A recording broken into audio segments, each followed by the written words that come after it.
as you know, endorsed New Labour at the last two elections, and our view is that we'll make a decision on endorsing a party when it's clear that they've earned it.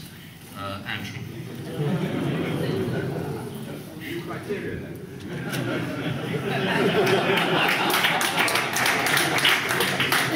I don't want you to miss the afternoon session. Where is it?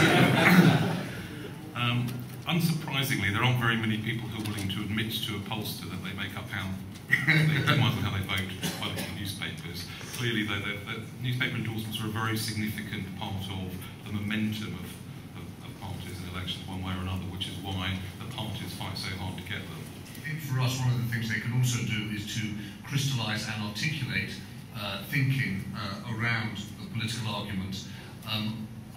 We take our decision in this very seriously, and we weigh our judgment carefully, precisely because we respect the intelligence and the experience of our readers. So that would be our view on an endorsement. Can we finish up with the one question that was asked right at the beginning, which seems to me a good way to wind things up? Each person gets one thing to say that, drawing on the polls and their political experience, this is the one thing that David Cameron should do to win. Let's start with you, Peter. Be very, very, very serious about the fiscal deficit and responsibilities in government. If he does want a clear mandate to make it absolutely clear that it's going to be grim, tough initially, and that's the way to then portray a message of hope at the end of that period. And don't in any way understate the difficulty of the task facing the Conservative government next May, because it will be very, very difficult indeed. Because that's where the mandate point might come in. Because if it's glossed over, it won't work. Andrew? I mean, his key challenge is to solidify the support of that proportion of the vote that's currently saying the only thing about you is you represent change from Labour. And I think, as Peter says, to do that he needs to clarify in their minds what he stands for, what the priorities of the Conservative government would do, and remember that the doubt that people have is not about Labour. They've worked out for themselves what's wrong with Labour. The doubt they have is about you. And Greg, finally.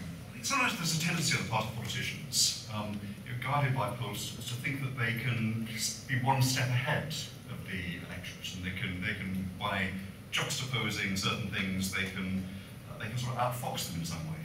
My view is actually the public have a pretty fundamental understanding of the problem with Labour and with the economy.